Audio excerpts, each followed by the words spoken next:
Hello gamers, I'm Jonathan Pruitt. Today we're going to delve into a class that is of particular import to Jim Davis. I believe that he has a proficiency bonus in this subject, doing wizards on WebDM.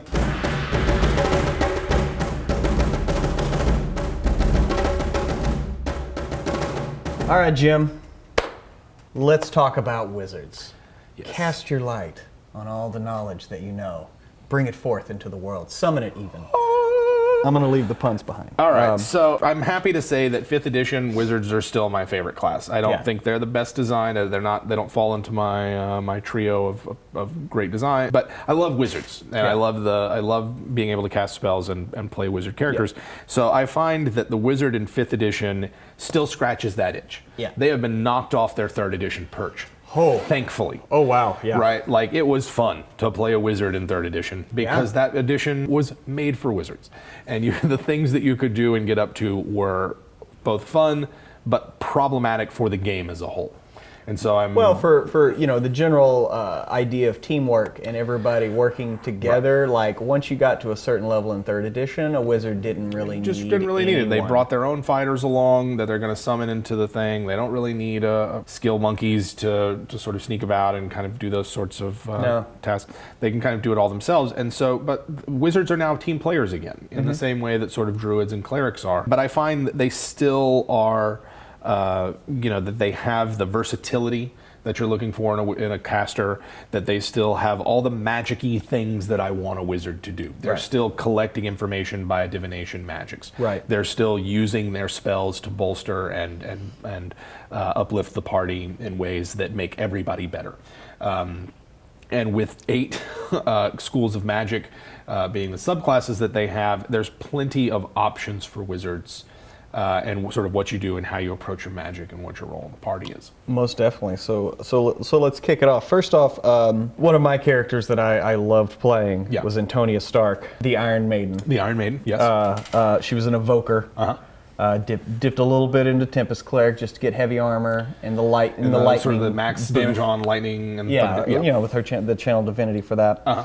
But yeah, being able to sculpt spells. Yeah. So you drop that fireball on a group. It's great. I mean, your guys are fine. That's fine. That's great. Yeah, the 2 times I've played an evoker with Volcanus, my fire mage, first off, it's just obscene, the kind of blasting that you can do. And so maybe there are some builds where Warlock is the better arcane blaster or Sorcerer is the better arcane blaster. I find if you want to be the versatile blaster, that Evoker is a good way to go. And Evoker makes a great just generic wizard. Yeah. They can use their area of effect spells without worrying about hurting the party. Their base cantrip damage is boosted. You get a neat little thing with overchannel. But that's it. You don't really have to worry about the fiddly bits of other types of powers, and you can take whatever spells you want and know that when it comes to a fight, your damage is going to be competitive, and you're going to be able to take out the lower hit point minions that accompany a big monster and then focus on that one monster once the minions are kind of cleared out. Right. And so I find that Evoker is really fun in that regard. Now, you have an interesting story with Antonia as you went basically toe-to-toe with an adult white dragon by yourself. You separated from the party, and it followed you. This would have been the White Dragon in Rise of Tiamat. In Rise of Tiamat, where we go up to the iceberg. The iceberg, and you would change some stuff up, and we had dealt quite a bit of damage to it. And we knew that it had casters on the other side of the cavern. Yeah, there were some Cult of the Dragon and Red Wizard casters buffing it and boosting it. Buffing it and boosting it, and it starts making a beeline. Well, her thinking was, oh my God, it's almost dead. And it's trying to go get healed. So I broke the cardinal rule. I've done it from time to time. I get a little overzealous. I get a little bit full of myself. Pruitt goes off book. I go off book. And I went after this bastard. He's reckless. I am reckless. I'm a loose cannon. They're going to take your badge away. Yeah, they're going to take my wizard badge away. God damn it. It's not allowed to cast in this town again. But I ran off and I did some damage, didn't do enough, and it turned around, got healed, and knocked me out in 1 round. Yep. Do not go toe-to-toe with an adult dragon. With an adult dragon, yes. That's what the party is for. That's why the 4 of you, or 5 of you in this case, tackle them together. Yeah. But, she lived. She lived. I like that you retired the character after that. Yeah, no, I totally, because from a role-playing perspective, she was a weapons dealer, and, she wanted to do a specific thing in this war. And the second that she almost died, she like, can't do that anymore. So it's like, no, I'm done. I'm done. And sort of fades into the background as a support character, sort of semi-NPC almost. Yeah. But I do find that the Invoker hits all the right notes in terms of just generic wizard, in the same way that the Diviner does. Yeah. The Diviner has the Divine Portent feature, which is a really popular feature in our group. It seems like there's always someone who dips into Diviner to get that. Well, or the Cosmic Druid that you made for Emma had that feature as in the Spelljammer campaign, we made up the Cosmic Path, and I gave, because I thought that made sense, reading the stars to see your future. So absolutely, just borrowed that. Yeah, I've Aristides, the Unblinking, where I wanted to make a character that didn't attack anyone. Right, and I ended up killing like 2 guys with cutting words. Yes. Because I think at some point you either dipped into Bard or you had a... No, I took Magic Initiate. Magic Initiate for Bard, for Psychic...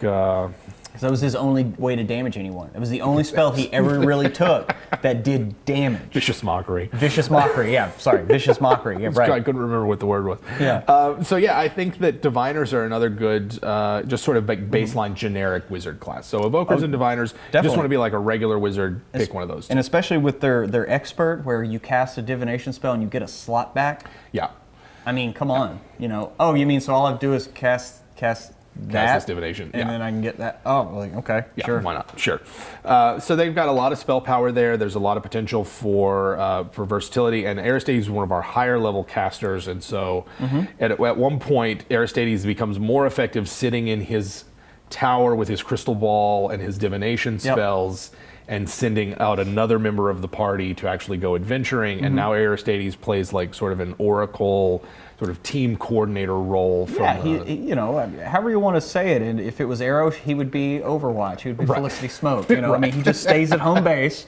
Sends his sendings out when you need. By the way, there's a thing over there. By the way, communicating through scries and telepathic bonds, and you're always a teleport away if you do need to come in. And save, help out. Get somebody out or whatever. Right. So I think that like having, and this is one of the things that I love about it's sort of by the time you get to upper tier 2, tier 3, so we're talking like 12 to 15th level, your D&D should start resembling, and it works very well if it does, start resembling a superhero team. And I know we kind of talked about this in our high level campaigns, but having a support wizard, we've done this in several campaigns, whether it was Aristides in the Rise of Tiamat campaign or Bezalel the Transmuter in the Spelljammer campaign, where a mid-level wizard starts going like, well, I'm just going to be back here. I'll cast the spells you need, bring me the items you want me to identify. I'm not going out on the adventure, but I am a support character, and if you need me, I will come in for a special crossover event. Right. But for the most part, they're in the background and in their support roles. So I find, like, I guess now, since we mentioned him, Bez was our group's transmuter, worked on Iron Golems, Shield Guardians, Homunculi,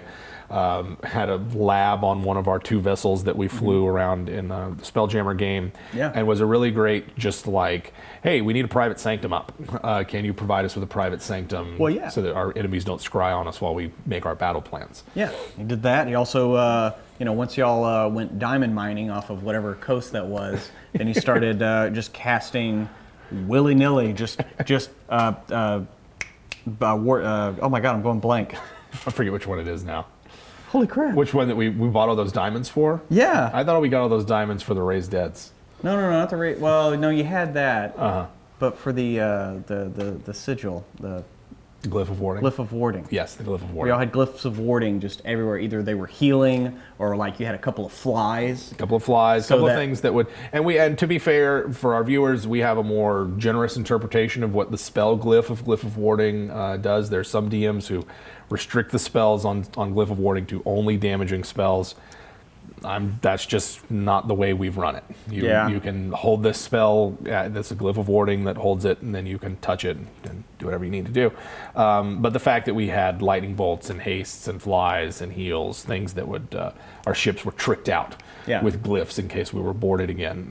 That's a fun thing that you can do for a wizard, and I think it shows with the wizard, if you have a lot of downtime, that increases their effectiveness. Yes. Because they're able to spend a whole day devoting all their spell slots to support magic. What if you had a whole day you're not going to need to fight, and the wizard can just cast divinations and glyphs of warding, setting up traps, setting up the next day. I find that that's where wizards really start to shine, and that they become more interesting. Yeah. We've had a couple of other characters, I think. Obviously, we've had Tony, our 20th level Necromancer. Yeah, we talked about her quite a bit. Necromancers, I find Necromancers along with Illusionists are probably the two most powerful of the subclasses for Wizard.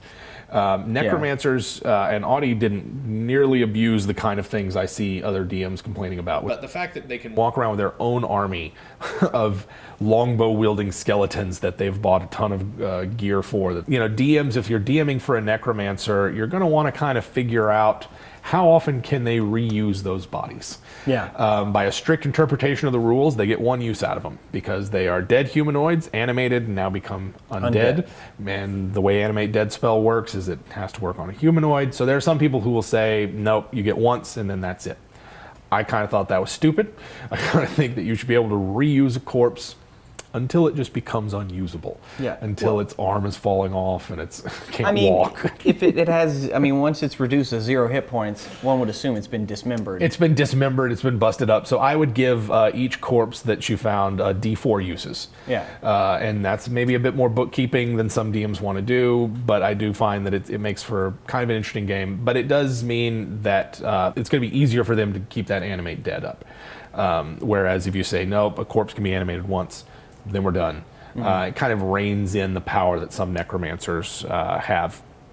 Illusionists, I played a version of a 3rd edition character, made her as an illusionist. Yeah. 10th level illusionist I thought was amazing, and I think illusionist is one of those where the higher level you get, the more powerful they're going to become. Their malleable illusion, the fact that they can change what they do with their illusions after the spell has been cast, the fact that their illusions are real for them.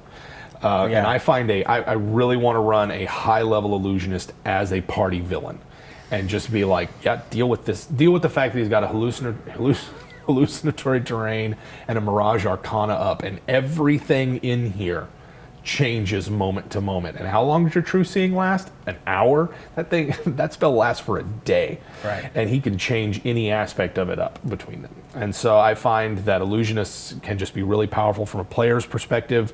I'm thinking of things like project image and disguise self, and appearing as a ghostly figure that does all your scoutings. The spell has a range of like 500 miles.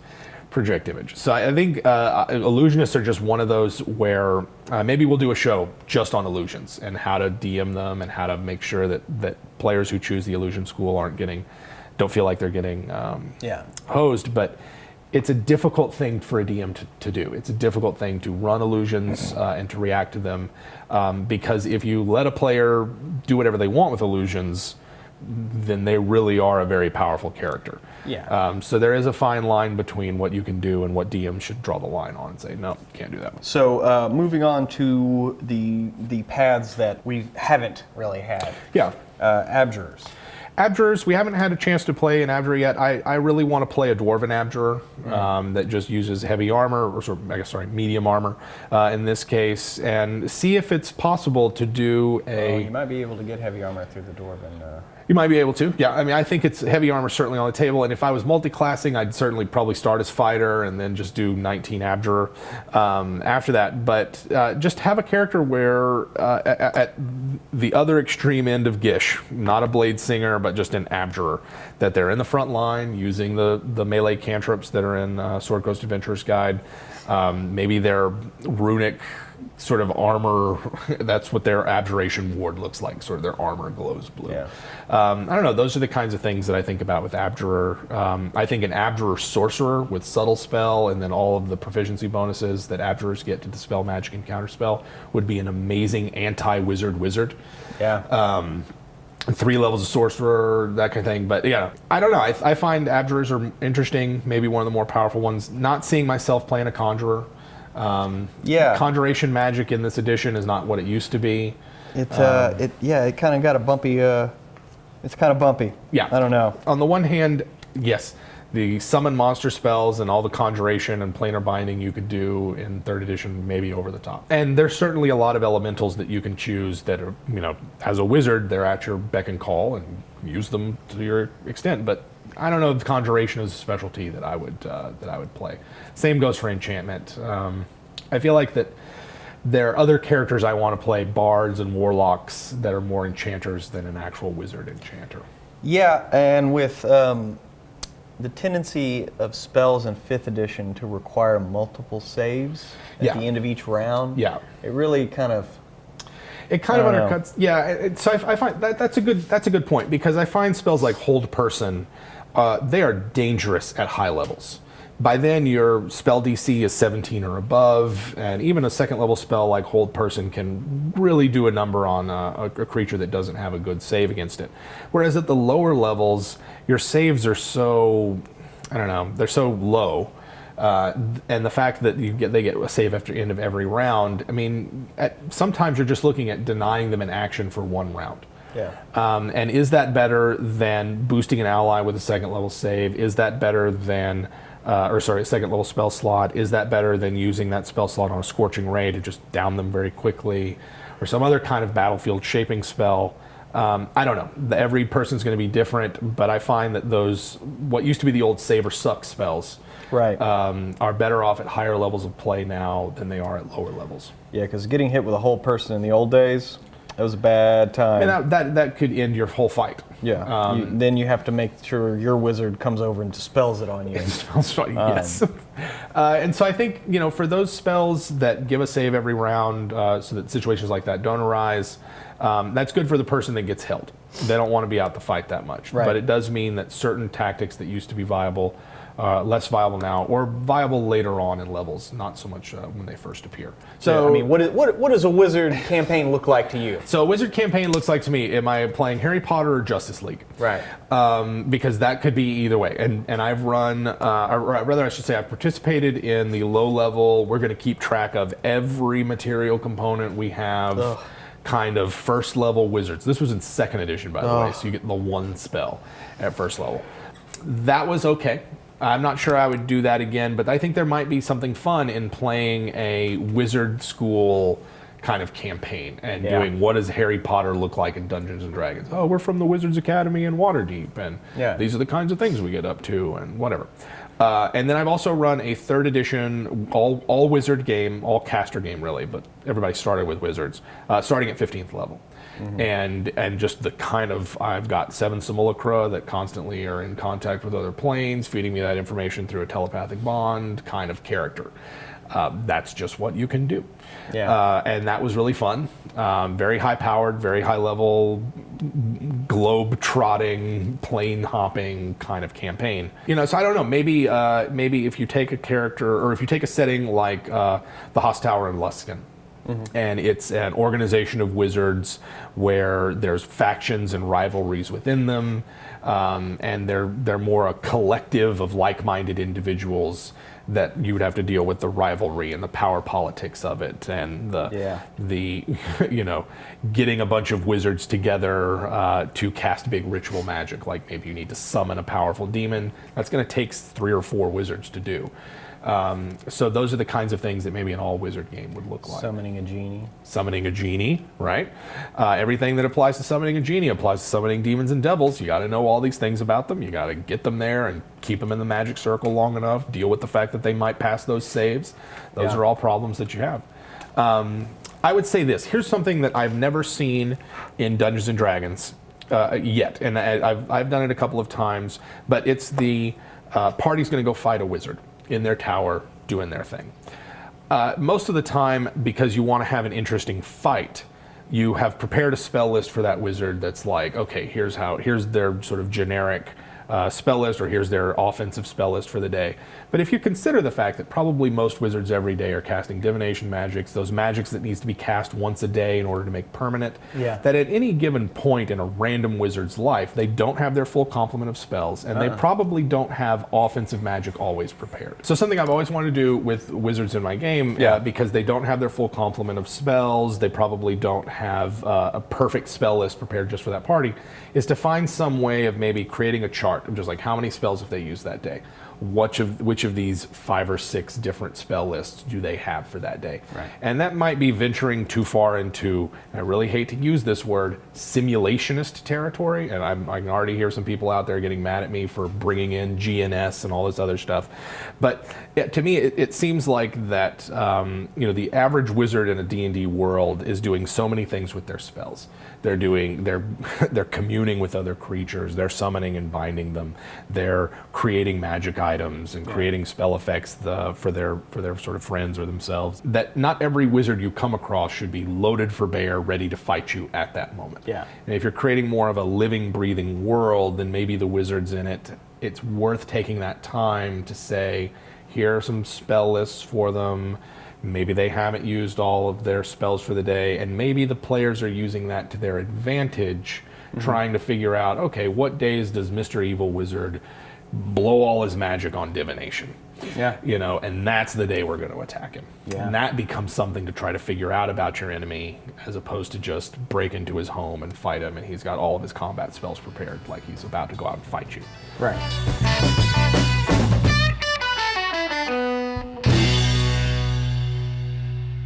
Okay, hang on.